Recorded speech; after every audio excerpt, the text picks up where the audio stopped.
Buenas tardes y bienvenidos a nuestra tercera clase de español a distancia. Hoy es martes 24 de marzo de 2020. Y vamos a volver sobre lo que hicimos la última vez. Para hoy teníais que completar este cuadro a partir del documento de la pirámide de alimentos. Pues vamos a corregirlo. Donc pour aujourd'hui, vous aviez à connaître notamment les formules permettant d'exprimer l'obligation personnelle et impersonnelle, bien connaître votre leçon et compléter donc le tableau en fonction du document de la pyramide des aliments qu'on avait travaillé. Donc je vais faire la correction. Era este documento.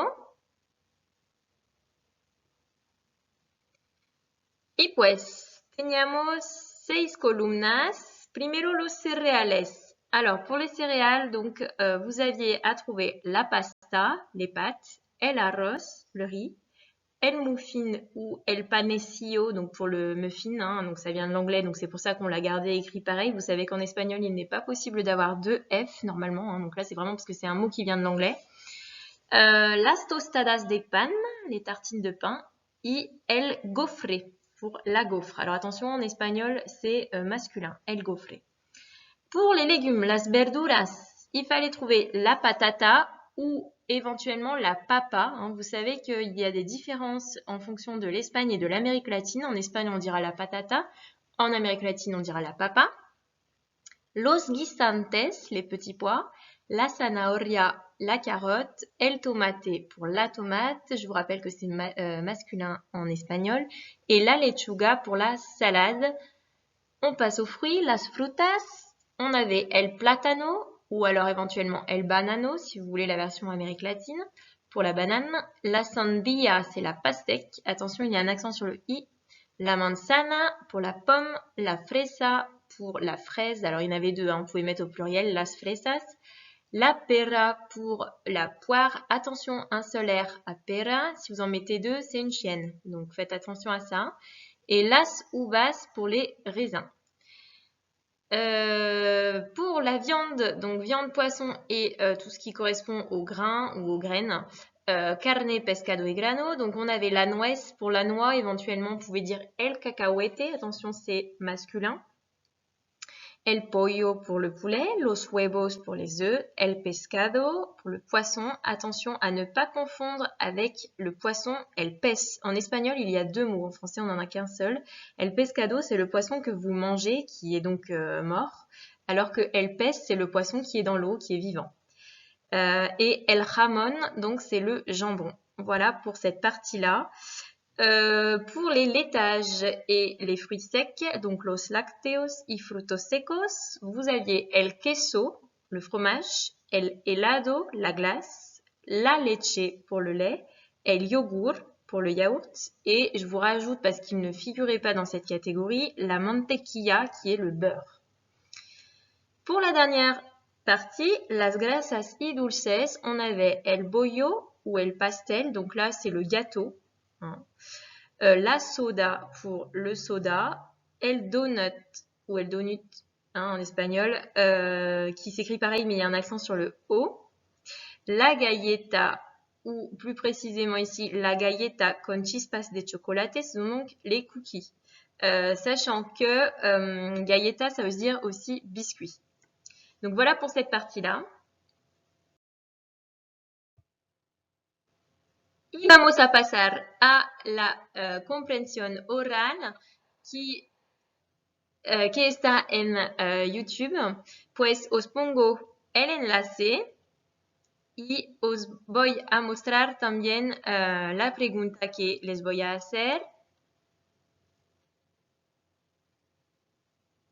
Pues presenta el documento de manera completa, tipo, título, locutor, tema, objetivo. Donc, je vous ai pas mis le titre. À vous d'aller voir. Je vous laisse regarder sur YouTube. Je vous laisse donc faire la présentation de manière complète. Vous avez l'habitude maintenant. Donc, quel est le type de document, le titre, qui parle, quel est le thème ou l'objectif du document. Attention, on dit bien en espagnol objetivo, il n'y a pas de C, objetivo. Donc, je vous laisse faire pause, je vous laisse faire votre travail. On se retrouve ensuite pour la correction. Corrección de la primera pregunta. Pues el título era top 10 de los platillos típicos de España. Alors, j'ai un petit peu mélangé parce qu'il y avait deux parties. Hein. Vous mettez top 10 de la comida española, platillos de España. Donc, c'est un top 10 des petits plats, on traduirait en espagnol, typiques d'Espagne. Alors, pour la partie présentation, on pouvait dire se trata de un video en color, el video lista, ou alors evoca, ou alors alude a los 10 mejores platos de la gastronomía española, haciendo una clasificación del primero al décimo. Donc, il s'agit d'une vidéo en couleur. Je vous rappelle qu'en espagnol, c'est un vidéo, c'est masculin. La vidéo fait la liste, évoque ou fait référence aux 10 meilleurs plats, mejor, hein, c'est le meilleur, donc ici au pluriel mejores, les 10 meilleurs plats de la gastronomie espagnole. Alors, je vais revenir sur le verbe hacer. Ici, on le traduirait, c'est un gérondif, on le traduirait par en faisant une classification ou un classement du premier au 10e plat. Je vous rappelle qu'on a déjà vu hein, les ordinaux, donc pour dire premier jusqu'à 10. Et donc, ici, on a utilisé le gérondif du verbe hacer, qui fait haciendo, puisque c'est un verbe en ER, pour exprimer ici la manière, c'est-à-dire comment est-ce qu'on a évoqué les 10 meilleurs plats de la gastronomie espagnole. Donc, tout simplement, la manière de le faire ici, c'est en présentant, en faisant un classement. D'accord? Donc, je vous rappelle, hein, le gérondif, quand on a un verbe qui se finit par AR, c'est ando. Quand c'est un verbe qui se finit par ER ou IR, c'est yendo. On avait vu le gérondif quand on a traduit être en train de. Vous vous rappelez, estar plus gérondif. Et donc, pour terminer, son platos típicos de España. Ce sont donc les plats typiques de l'Espagne qui vous sont présentés.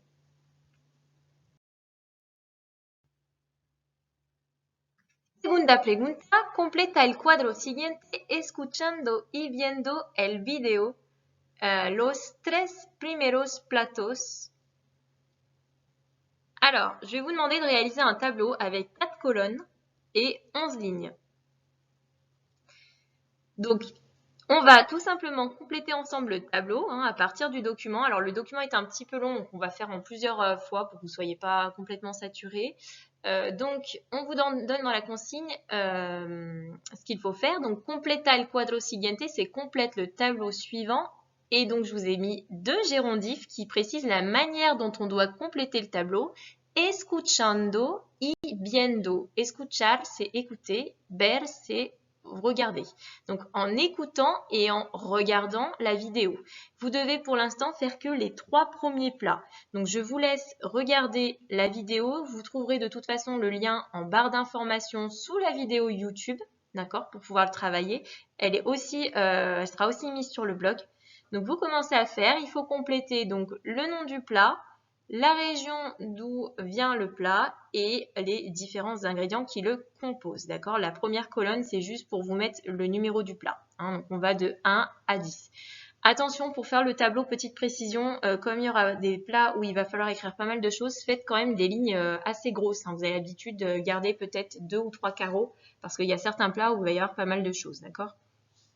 Je vous laisse faire et on se retrouve pour la correction. Corrección de los 3 primeros platos, pues el número 1 era la tortilla de patatas, que se sitúa o que viene de Navarra, una región de España, y también la encontramos en toda España.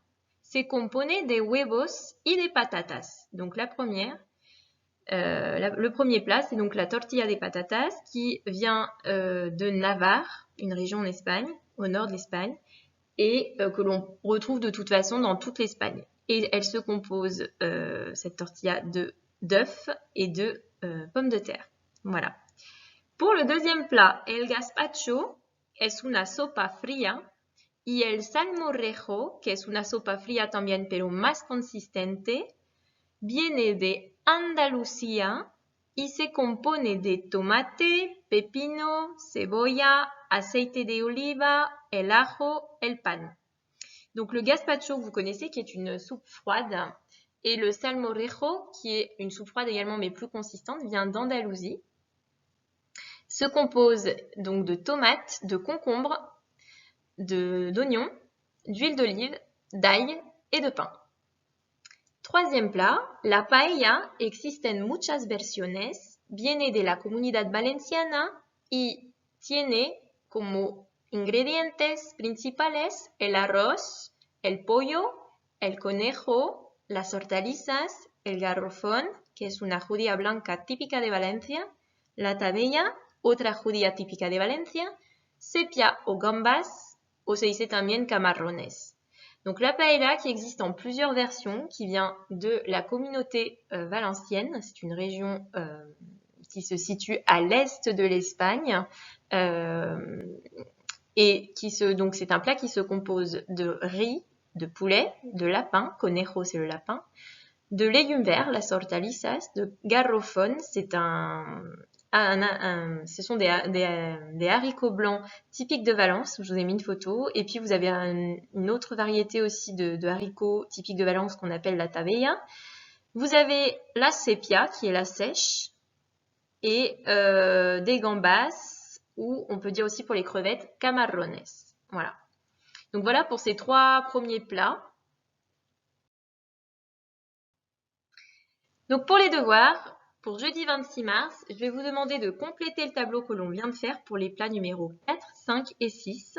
Je vous remets le lien de la vidéo. Encore une fois, elle sera en description de la vidéo YouTube et vous les retrouvez aussi de toute façon. Hein, je remettrai sur le blog et sur le NT.